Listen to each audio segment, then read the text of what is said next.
Bapak Ibu Saudara, kita meneruskan tema kita masih penebusan.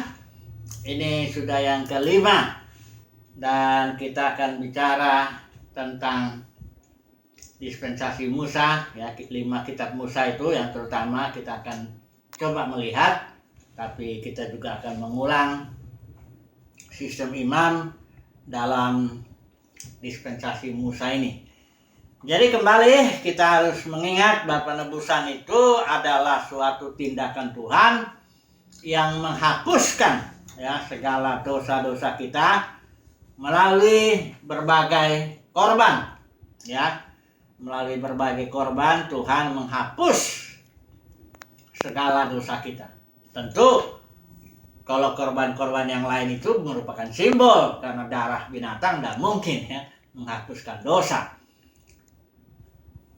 Tapi darah Kristuslah yang sesungguhnya menghapuskan dosa. Cuma dari mulai zaman Kain, ya, dia sudah mempersembahkan itu korban, ya. Jadi itu merupakan semua simbol-simbol, ya. Dan kita tahu juga sebenarnya bahwa Yesus Kristus, yang anak domba, sudah disembelih sebelum dunia dijadikan. Mengapa demikian? Karena memang kejatuhan Adam dan Hawa itu merupakan bagian daripada proses Tuhan untuk menjadikan manusia serupa dan segambaran Dia. Jadi Adam ketika jatuh dalam dosa, dia mencoba menutupi rasa malunya itu dengan daun-daun, dan Tuhan tidak berkenan dengan cara itu, karena memang sudah disiapkan, sudah dirancang dari semula bahwa penghapusan dosa adalah melalui darah anak domba Elohim itu. Dan sebabnya Tuhan dengan tindakan simbolik, dia memotong binatang dan kulitnya dipakai untuk menutupi ketelanjangan Adam dan Hawa. Jadi dari mulanya pun sudah menjadi bagian daripada rancangan Tuhan bahwa korban penebusan itulah satu-satunya jalan, ya, untuk penghapusan dosa. Penebusan itu artinya penghapusan dosa melalui korban. Jadi Ibrani juga bilang, ya, tanpa penumpahan darah tidak ada pengampunan. Jadi kalau orang mau teriak-teriak bagaimanapun, sekalipun Tuhan Maha Kasih atau apa, kalau tidak karena darah, tidak bisa. Pengampunan dosa tidak akan mungkin terjadi, ya. Dan darah itu cuma satu, cuma darah anak domba Elohim. Yang lain-lainnya hanya simbol saja, ya. Kita sudah bicara itu dari mulai Kain, tapi kita coba dulu sedikit mengulang perjanjian Tuhan, karena kita akan bicara ini dispensasi Musa. Kita akan bicara dulu dalam Keluaran, kita nggak usah baca-baca ayatnya, karena udah sering kita baca itu, ya, dalam perjanjian antara Yahweh dengan Israel di Gunung Sinai, ya, itu di perantara Elohim Musa, itu di dalam Keluaran pasal 19 pasal 20 dikatakan di sana bahwa Israel akan menjadi umat kesayangan Tuhan. Kemudian Israel akan menjadi imam-imam dan raja-raja, ya. Kemudian Israel akan menjadi bangsa yang kudus. Kudus artinya dipisahkan semata-mata untuk kepentingan Tuhan.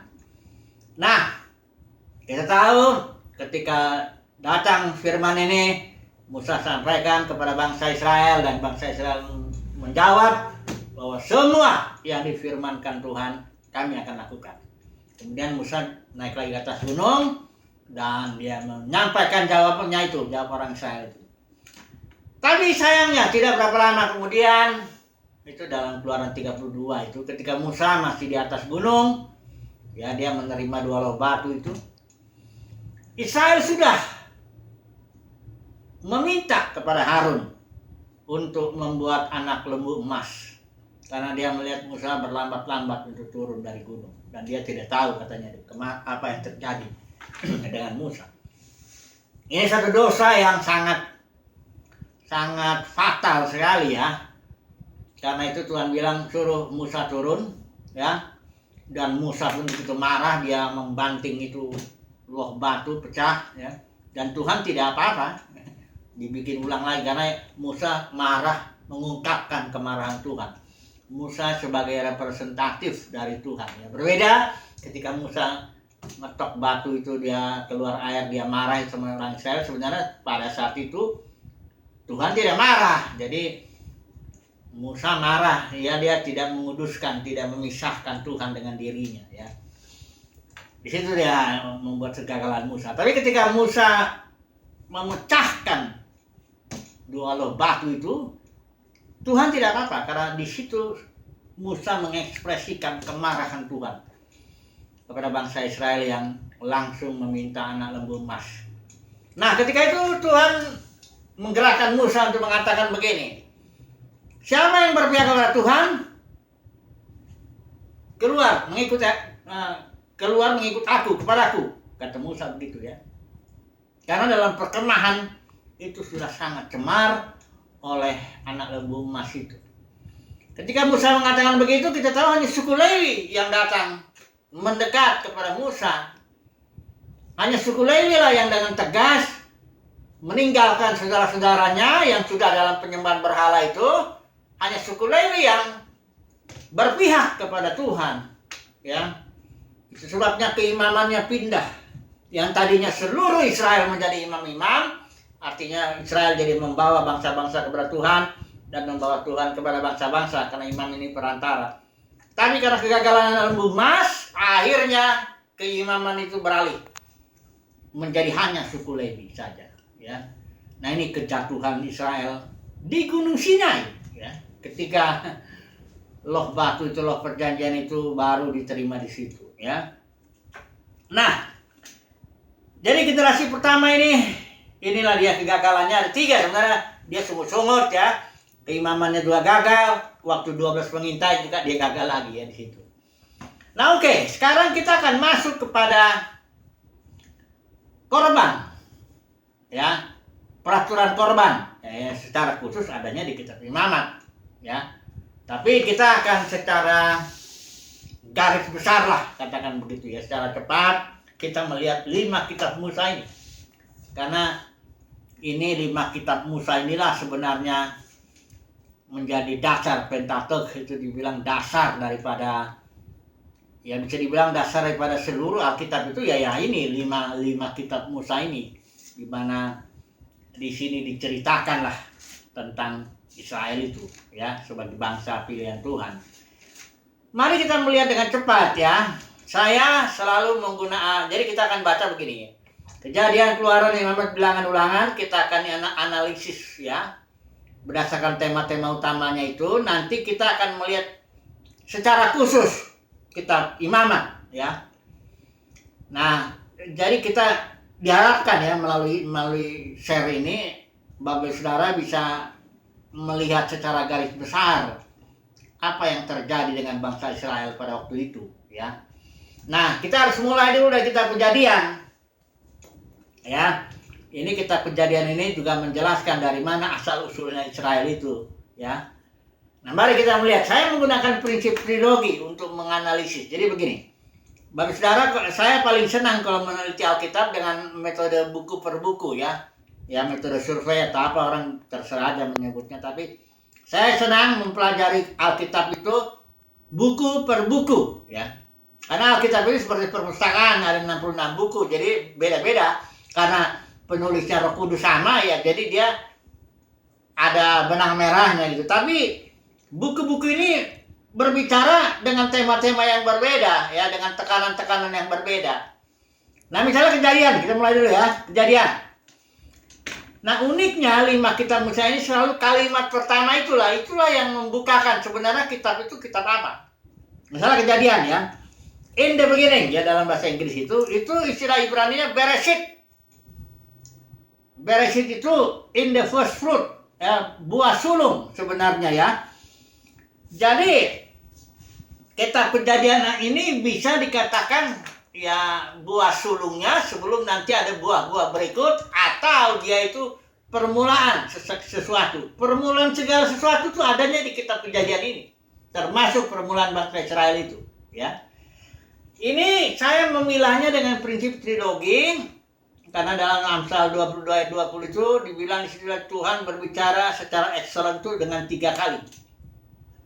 3 kali dia bicara di situ, ya. Jadi saya selalu memilah seluruh kitab Kejadian dari Kejadian Wahyu pun dengan prinsip trilogi. Nah, ini ya yang pertama pemilihan kita, ya.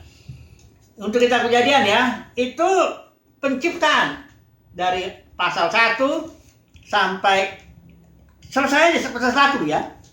Jadi pasal 1 seluruh ini penciptaan ini, ya. Kemudian pemilihan yang kedua itu sahabat. Tuhan selesai menciptakan. Inilah buah sulung sebenarnya, ya. Penciptaan itu buah sulungnya, ya. Nanti masih ada cerita-cerita lain, ya.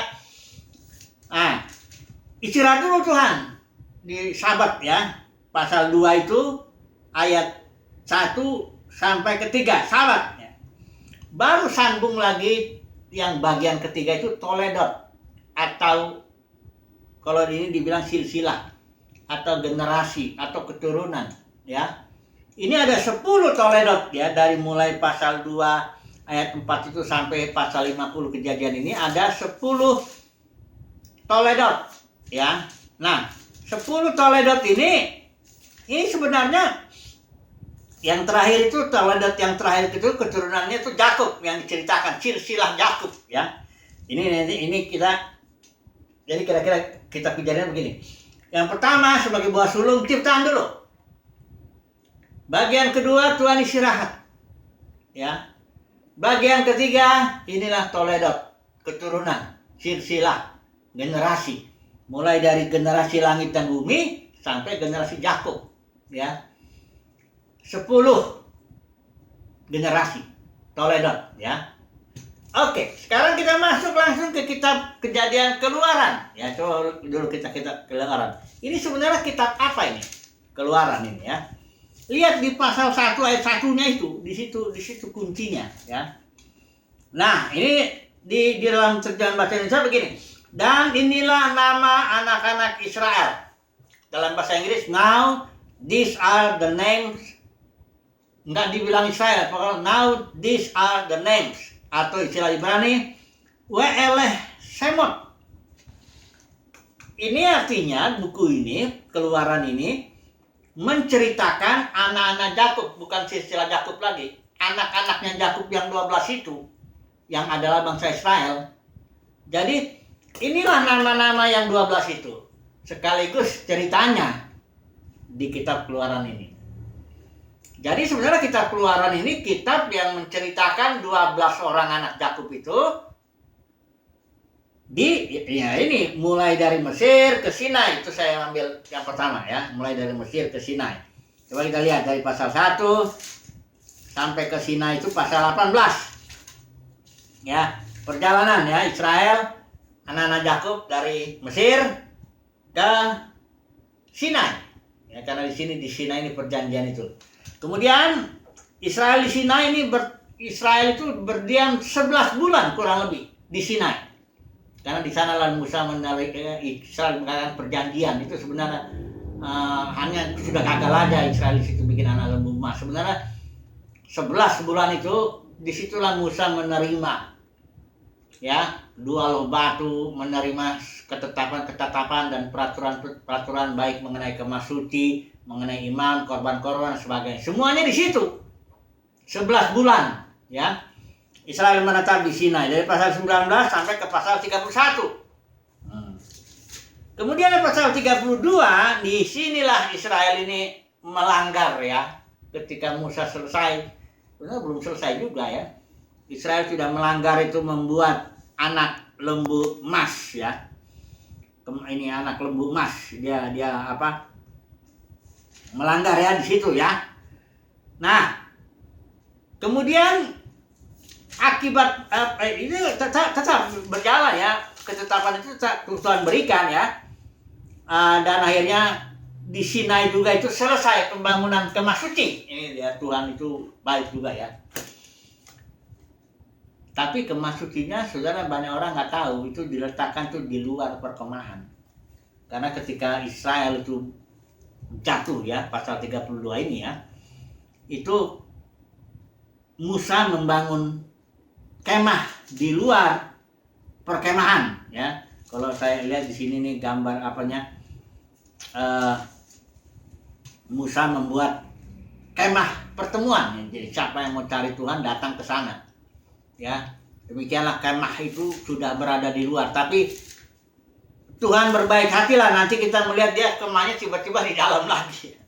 Ya, ini Tuhan bermurah hati karena Musa menaikkan permohonan untuk itu.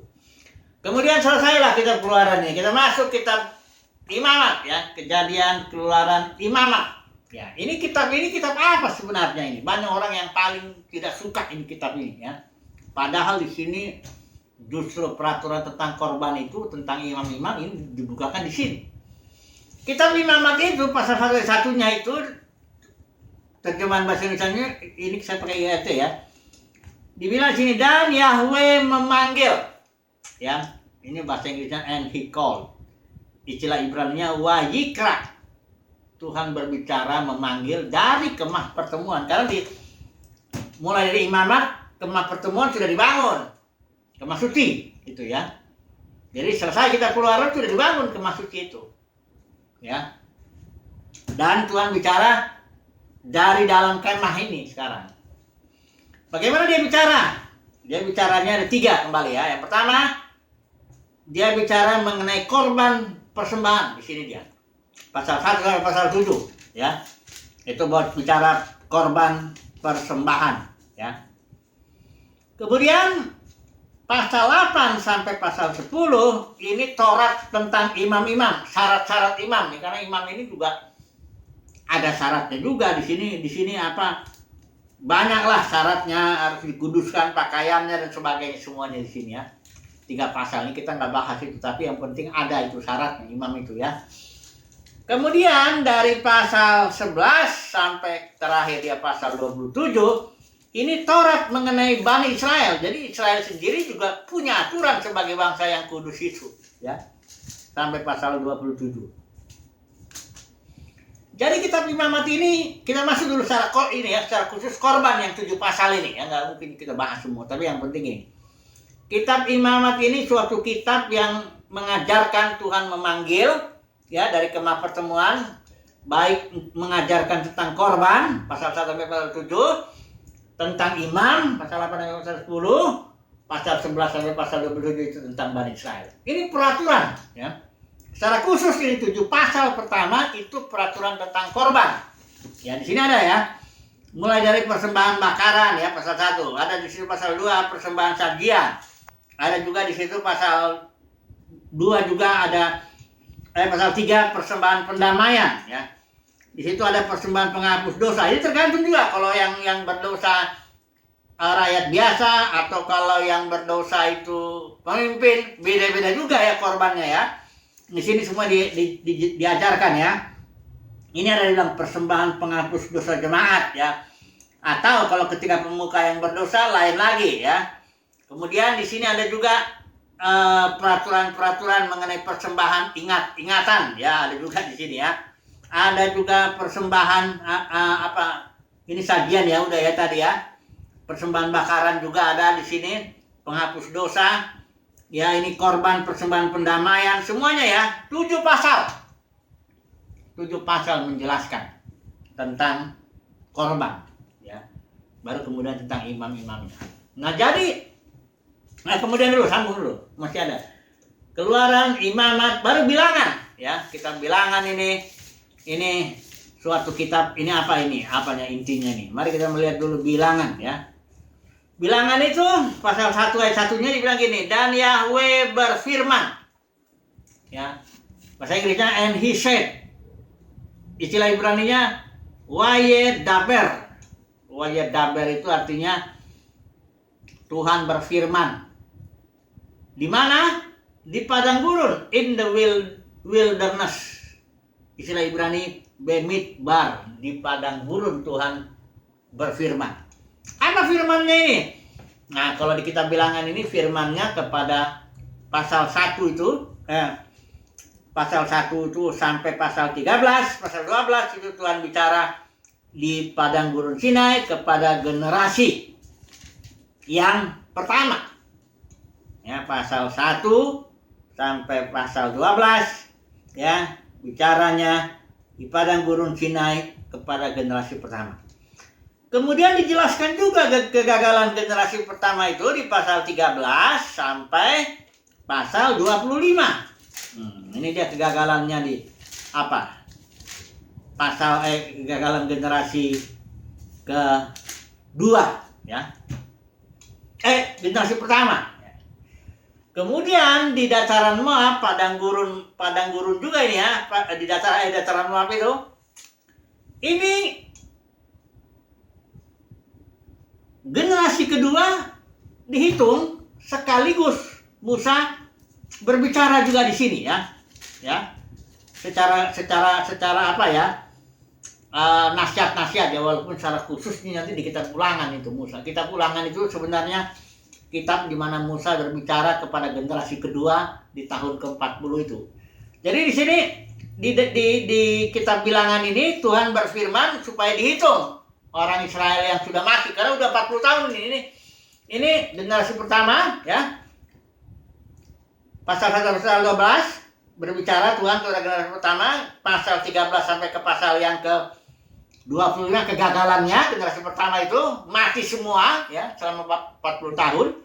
Kemudian pasal 26 kembali Musa menghitung ya. Ini hitung Musa dengan Eleazar ya, bukan lagi dengan Harun. Harun sudah mati juga. Bicara lagi, dihitung lagi generasi kedua ini di dataran Moab ini ya. Nah, kemudian terakhir kitab Ulangan ini apa ini? Apa intinya kitab Ulangan ini? Ini bukan mengulang, salah. Jadi judulnya ini sebenarnya harusnya bukan kitab Ulangan. Ini judulnya pasal 1:1. Inilah perkataan yang Musa ucapkan. Jadi judulnya ini dalam istilah Ibrani Hadebarim itu artinya kata-kata. Kata-kata siapa? Kata-kata Musa. Kata-kata Musa kepada generasi kedua di dataran Moab ketika mau masuk ke tanah perjanjian. Jadi saya gambarkan begini. Di sini generasi pertama ya, dari Mesir sampai ke Sinai, bicaralah apa tuh pasal firman Tuhan berbicara pada generasi pertama. Kedua dijelaskanlah kegagalan generasinya di sini loh, Kadesi Barnea itu ya. Kita tahu tuh setelah 2 tahun berjalan sini kirim 12 pengintai, gagal.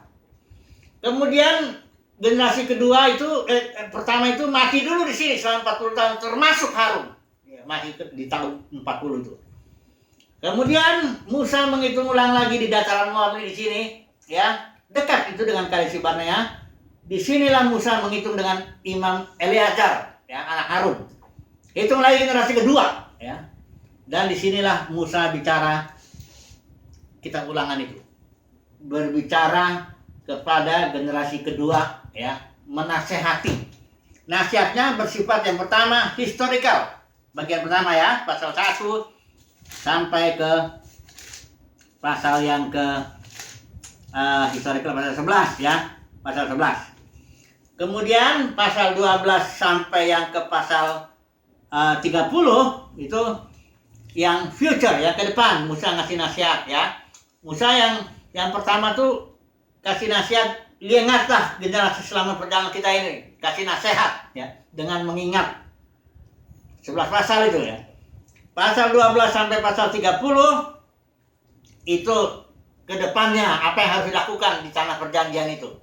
Barulah kata-kata terakhir Musa pasal 31 sampai di sini kitab Ulangan tuh pasal 34 Musa mati. Jadi kitab ini bukan kitab Ulangan sekali lagi. Ini kitab yang menjelaskan kata-kata Musa atau nasihat Musa kepada generasi kedua. Nasihatnya dibagi 3. Pertama itu pasal 11 itu nasihatnya yang bersifat historical, mengingat. Ingatlah kayak begitu ya. Kemudian yang pasal kedua ya, untuk menjelaskan future ke depan apa yang harus dikerjakan. Kemudian Musa menutup dengan kata-kata terakhirnya. Jadi bukan Ulangan ya, sekali lagi ya, kitab ini bukan Ulangan ya, tapi kitab mengenai kata-kata Musa. Inilah teologi Musa ini kalau mau dilihat di sini. Seorang hamba Tuhan, usianya Musa itu 120 tahun, dan dia menyampaikan kata-kata nasihatnya kepada generasi kedua.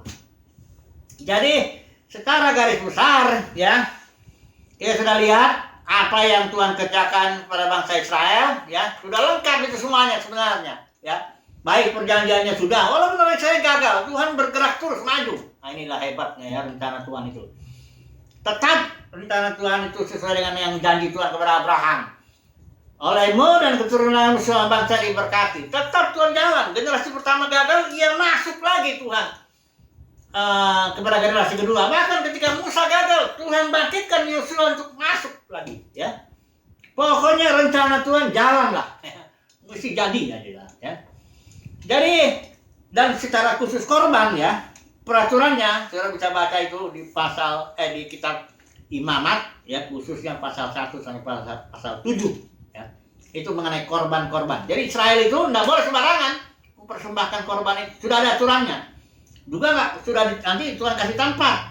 Yerusalem tempatnya. Nggak boleh sembarangan juga korbannya, tempatnya mesti jelas, aturannya jelas, semuanya jelas lah ya. Di sini ya, tapi kita nggak belajar ya, kita nggak usah belajar dulu. Yang penting semua aturan-aturan ini merupakan simbol ya daripada nanti yang realitanya anak domba Paskah itu. Puji Tuhan, ini tunggu dulu ya. Besok kita akan belajar lagi membandingkan korban yang diatur oleh dispensasi Musa ini ya, di zaman Musa ini dengan korban yang sekarang ya. Kita akan membahas kitab Ibrani ya, karena kitab Ibrani menjelaskan membandingkan keduanya ini ya. Puji Tuhan, haleluya, amin.